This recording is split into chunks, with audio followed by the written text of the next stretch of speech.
Hi everybody. I am harvesting some worm castings here.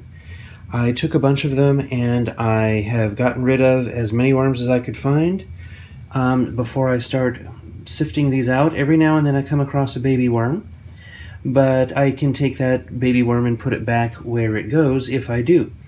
In the meantime, what I'm doing is I have a window screen here that I am using to just kind of go back and forth with my bread scraper, bowl scraper here, and I get to find little things that don't go into the final castings, but when the castings are done, they are extremely fine because they're going through this window screen. And all I'm doing is gently scraping back and forth.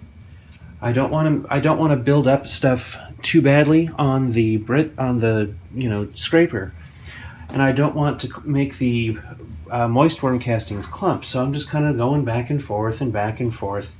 And this is really all that there is to it. Once you've gone through it and have sifted out the worms and put them all back where they belong, this is what's next. And to show you what the worm castings come out like, I'm going to go get a sample that I have already finished, the little test I did over on the table, and I will show you what the worm castings come out like.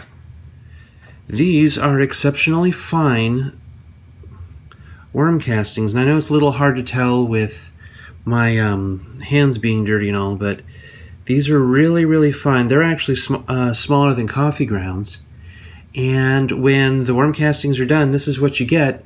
Let it dry out and then bag it or package it or whatever so that it stays, nothing gets into it or anything like that, and you're done. So this bin underneath here is going to have a whole bunch of castings in it by the time I'm done with this particular batch, and then that's all going to go into a worm casting bag that I already have, and then this stuff will go into my soil. So I'm really happy about that. Just thought I would show you. I've been trying not to talk about worms for a while, but as I'm making new soil coming soon, and I wanted to have worm castings for it, this is what I'm doing, and this is how they come out.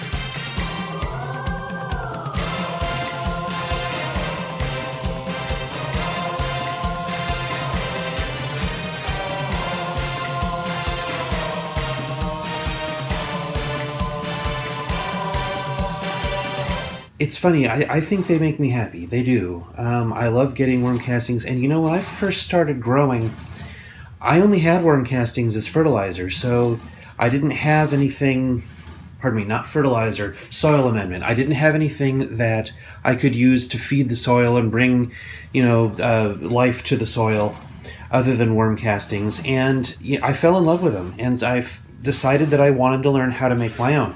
Now this stuff, let me see if I can do this right. We've got this really fine stuff here that is just wonderful. And I'm going to bring this in manually closer just so you can see. This is still the pre-filtered stuff. Now I'm going to show you some of the non-pre-filtered stuff, the stuff I've been scraping through the screen here. Non-pre-filtered? That sounds terrible. Anyway, here, let me show you what some of the good stuff actually looks like. That dang good stuff. Oh my goodness sakes. Let's kind of bad tripod pan and go way down here, and unfortunately I can't expose this without adding light to it, which I think I can do.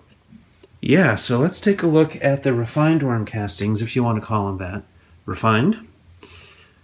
Turn you back over here. Whoops, sorry guys, this is kind of a experimental video, and I hope you guys don't mind that I'm learning as I'm shooting this video. Back up, there we go. Let's zoom in a little further. No, maybe not quite that much. Let's put you back in the green area. And let me bring this up closer to you so that you can see it better. That's probably better for the, let's see here, focus, adjust, focus. There we go. This is the refined worm castings, and this is really, really fine stuff. It's actually thinner than coffee grounds, and because it's going through that screen.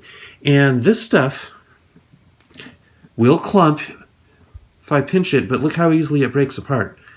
This is why we have vermiculite, and this stuff is just great because it's loose. Even when you do this, it just falls right apart. So you don't have to worry as much when it comes to making sure that my camera stays focused. Goodness sakes.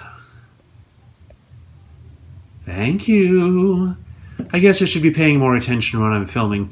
Anyway, this is the stuff that, you know, it does just fall apart even if you clump it. So I'm clumping it here, and I'm just moving my hand, and it's coming right apart, which is good because that means that you're going to have loose soil. Imagine that with vermiculite and coco coir.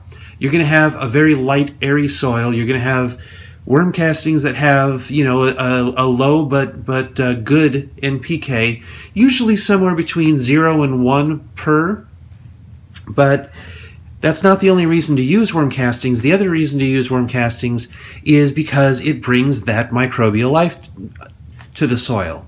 It gives you, you know, micronutrients, and it gives, well, maybe not. You know what? I'm going to have to look that one up about micronutrients. Sorry about that.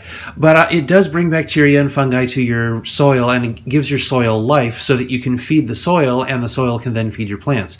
So when doing this, this is the stuff this is how it comes out. Sorry. It's been a day, but I know you guys bear with me. So anyway, when using this, I will often mix it in with the soil that I'm using in the pot, but I will also use it as something to put on top of the soil and let it drain through when I water it. The idea there is that when you use it that way, you're letting stuff trickle down through the top of the plant, and instead of washing away at the bottom of the plant or the pot or, you know, whatever. Let me zoom back out if I can here. Back further. There we go. So I really love worm castings, and if you haven't used it before, look into it, research it, see if it's something that you want to use, and even more so, if it's something you want to make. You've seen my worm farm, and I'm going to show you anyway. It's that big double gray bucket there. That's 5-gallon buckets with holes drilled in the inner bucket for air and for drainage, and then the second bucket, the bottom bucket, has air holes as well, so that if your worms go through down to the bottom there, they don't die. They can breathe. And I did find some in the bottom when I took off the bucket so that I could, you know, get some worm castings out. And I wanted to see if there was any drainage, and there really wasn't any drainage, but there were a few worms in there, so I just picked them up and put them back into the regular bucket back with their home, and they're all happy. So thank you guys for watching. Thank you for bearing with me through stumbling through my words and whatnot. Until next time, this is Kim, and this is a garden. I'm rearranging my garden closet. More on that later. And again, thank you for watching.